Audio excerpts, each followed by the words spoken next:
دا له فضا اخیستل شوی د یو کهکشان تصویر دی. موږ دلته اوسیږو. یعنې دا ځمکه ده، له دې شاوخوا 93 میلیونه میله لرې دلته لمر دی او دا دواړه په هغه کهکشان کې پراته دي چې همدا رقم شاوخوا 10 میلیارده نورې سیارې او ستوري هم لري. او پوهیږئ د همدې یو کهکشان غوندې میلیاردونه کهکشانونه نور هم په کائناتو کې موجود دي. خو پوښتنه دا ده چې انسان تر اوسه پورې په دې کائناتو کې تر کومه ځایه رسېدلی دی. راځئ نن د همدې پوښتنې په خوا کې د فضا او کائناتو په اړه له نورو ځینو مهمو او جالبو مسایلو هم ځان خبر کړو.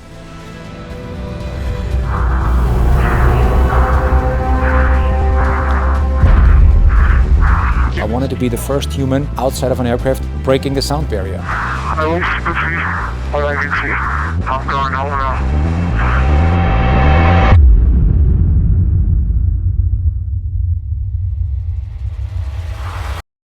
تاسو به دا تصویران لیدلی چې د ناسا ادارې په بېلابېلو وختونو کې خپاره کړي دي، خو کله مو فکر کړی چې اصلا دا دې څه شی؟ په اصل کې دا د یو کهکشان تصویر دی. دې ته په انګلیسي کې ګالیکسي وایي. هره ګالیکسي له میلیونونو ستورو جوړه شوي او هره ګالیکسي بیا خپل شکل هم لري، لکه مارپیچ ګالیکسي، هګۍ شکله یا بیضوي ګالیکسي او غیر منظمه ګالیکسي. موږ چې په کومه ګالیکسي یا کهکشان کې اوسیږو هغه مارپیچ شکل لري او د ملکی وی یا اسمان لار په نوم هم یادیږي. زموږ شمسي نظام دلته موقعیت لري، یعنې ځمکه، سپوږمۍ او لمر په دغه وړه برخه کې پراته دي او د دې ګالیکسي له یو کونج نه تر بل کونجه پورې د مزل لپاره 1,15,900 نوري کاله وخت پکار دی او په همدې شکل میلیاردونه نور کهکشانونه هم په کائناتو کې موجود دي او جالبه یې دا ده چې ټول کهکشانونه د حرکت په حال کې دي. دا د ناسا د جیمز ویب ټیلیسکوپ وسیله اخیستل شوی د کائناتو تصویر دی. په دې کې هر وړوکی ټکی یا رڼا چې تاسو ته ښکاري یو بشپړ کهکشان یا ګالیکسي ده. موږ چې په کوم کهکشان کې اوسیږو هغې ته تر ټولو نږدې کهکشان د انډرومیډا په نوم یادیږي. که موږ یوه داسې وسیله پیدا کړو چې د رڼا یا نور غوندې په تیزۍ حرکت وکړي، نو بیا به هم انډرومیډا کهکشان ته په 2.5 میلیونه نوري کالو کې ورسیږو. او که چیرته د دې راکټ په وسیله کوشش وکړو چې انډرومیډا کهکشان ته ځان ورسو، نو 94 میلیارده کاله وخت به ونیسي چې هلته ورسیږو.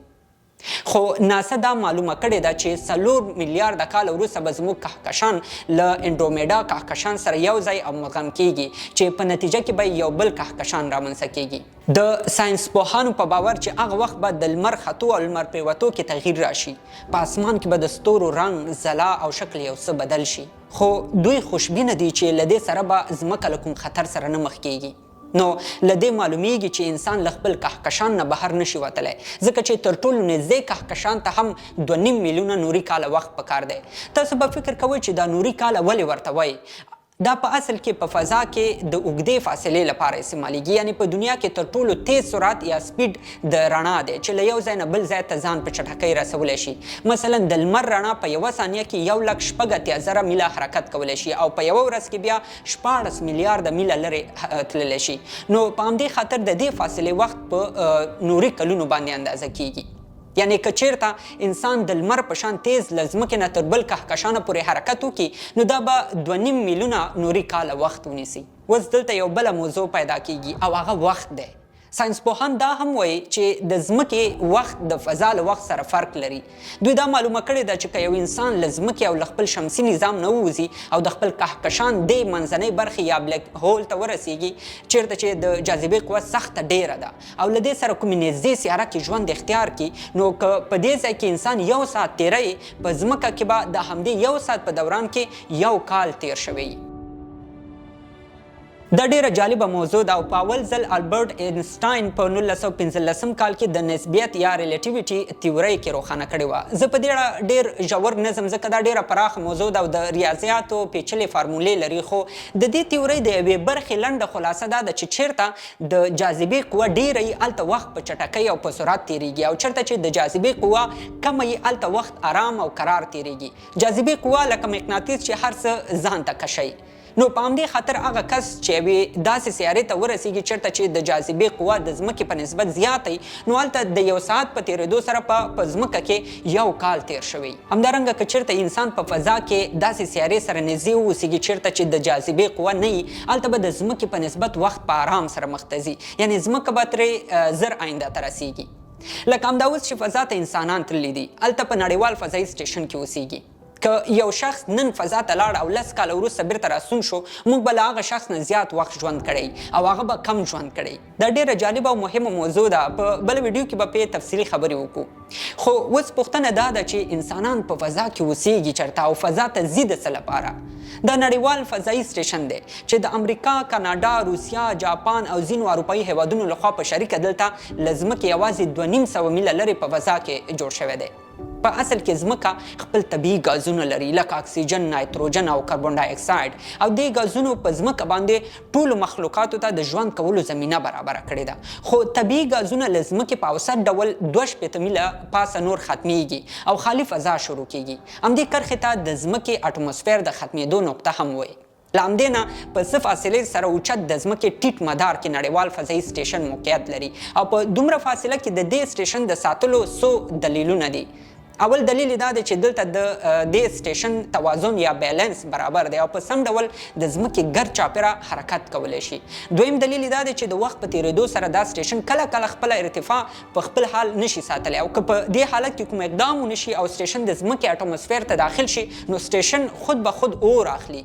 خو د دې ستونزې د مخنیوي لپاره باید فضایي سټیشن ته په تدریجي ډول د ځمکې لخوا فشار ورکول شي چې بیرته اوچت لاړ شي.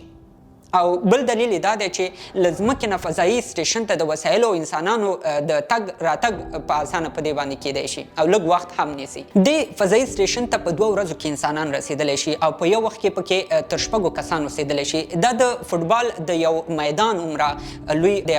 دا نړیوال فضایي سټیشن په همدې شکل په یو وار په فضا کې نه دی درول شوی. له بېلابېلو هیوادونو نه یوه پرزه فضا ته وړل شوې او هلته دا سټیشن جوړ شوی دی. اولنۍ پرزه یې دا وه چې په 1998 کال کې د روسیې لخوا فضا ته واستول شوه او سولري تختې لرلې چې برق تولید کړي. دویمه پرزه یې د امریکا لخوا په همدې کال کې فضا ته واستول شوه او له اولنۍ پرزې سره ونښلول شوه او په همدې شکل یوه برخه یې فضا ته استول کېدله چې بالاخره ته دا نړیوال فضایي سټیشن جوړ شو. بله پوښتنه دا ده چې دې فضایي سټیشن ته انسان په کوم شکل رسیږي او بیرته ته ځمکې ته په کوم شکل راستنیږي. په اوس وخت کې 2 کمپنۍ دي چې نړیوال فضایي سټیشن ته انسانان وړي او بیرته یې تر ځمکې را رسوي. یوې د سپیس ایکس په نوم کمپنۍ ده چې په یو وخت کې 4 نفر وړلی شي او دویمې سویوز په نوم کمپنۍ ده چې د 3 کسانو د وړلو قابلیت لري. سپیس ایکس نوې کمپنۍ ده چې انسانان دې فضایي سټیشن ته انتقالوي. دوی له دې راکټ نه استفاده کوي. که په لنډ شکل یې ووایو د راکټ په دې لومړۍ برخه کې انسانان ناستي او دویمه برخه یې په فضا کې له منځه ځي او دا لاندې برخه یې بیرته ځمکې ته راستنیږي. هغه برخه چې انسانان پکې ناست دي د ځمکې له ټیټ مدار نه تر هغو تاویږي چې تر څو له نړیوال فضایي سټیشن سره ونښلول شي او کله چې له سټیشن سره ونښلول شوه انسانان ته فضایي سټیشن ته داخلیږي. په همدې شکل کله چې دوی بیرته ځمکې ته راستنیږي فضایي سټیشن پورې نښتې دغه ماشین کې ځان ځای په ځای کوي. له چمتووالي وروسته دا ماشین له فضایي سټیشن نه بیلیږي. د ځمکې له ټیټ مدار نه د څه وخت لپاره تر تاویدو وروسته دا ماشین په 3 برخو ویشل کیږي. مخکنۍ او شاتنۍ برخه په فضا کې سوځېږي او له منځه ځي. منځنۍ برخه یې چې انسانان پکې ناست دي هغه د ځمکې په طرف حرکت کوي او کله چې د ځمکې سطحې ته نږدې شي د پراشوټ په وسیله په ارامۍ سره راښکته کیږي او دا ټوله پروسه د یو مسلکي ټیم لخوا هره شیبه تعقیبیږي هم او په سیمه کې کارکوونکو ته لارښوونې کیږي چې بیرته راستانه شوي انسانان په سم ډول تر څارنې لاندې ونیسي. فضا ته تلونکی هر شخص هلته 6 میاشتې تېرولی شي او په دې 6 میاشتو کې هر کس د نړیوال فضایي سټیشن د کنټرولولو د نظم او جوړ ساتلو مسؤلیت هم لري. ترڅنګ دوی په خلا کې د بېلابېلو فضایي مخلوقاتو، سیارو او کهکشانونو په اړه نوي تحقیقات هم کوي. دوی له فضایي سټیشن نه د ځمکې اقلیمي بدلون، طبیعي آفتونو او د چاپیریال د بدلونونو څارنه هم په غاړه لري. د دې ترڅنګ دغه فضایي سټیشن د تعلیم او ټکنالوژۍ برخو کې نور مهم مسؤلیتونه هم لري او جالبه دا ده چې دا نړیوال فضایي سټیشن د ټولې دنیا شریک مرکزی سیستم دی او د هر ملک ساینسپوهان په دې سټیشن کې یو ځای کیږي او د یو شریک هدف لپاره کار کوي او هغه هدف دا دی چې انسانان په راتلونکي کې د کائناتو له پټو رازونو خبر شي. ملګرو په اخره کې یوه یادونه کول غواړم او هغه دا چې په دې ویډیو کې مو څو بېلابېل موضوعات را یوځای کړي وو لکه په کائناتو کې موجود کهکشانونه په فضا کې د وخت تغییرات نړیوال فضایي سټیشن او په فضا کې ډېر نور داسې جالب شیان شته چې باید خبرې پرې وشي خو د دې هرې موضوع په تفصیل سره تشریح کول ډېر وخت اخلي که چېرته ستاسو دا ویډیو خوښه شوي نو لاندې په کمنټ کې راته حتما ولیکئ چې بل ځل په همدې هره موضوع باندې یوه تفصیلي ویډیو جوړه کړو زه ستاسو هر یو کامنټ ګورم او ستاسو د ټولو له تشویق او ښو نظرونو نه ډېره زیاته مننه هم کوم او خوشحاله یم چې تاسو راسره یاست او زموږ پروګرامونه ګورئ او که غواړئ هغه سرچینې پیدا کړئ چې دا ویډیو ترې جوړه شوې ده په لاندې ډسکرپشن کې حتما وګورئ تر بلې خپرونې د الله په امان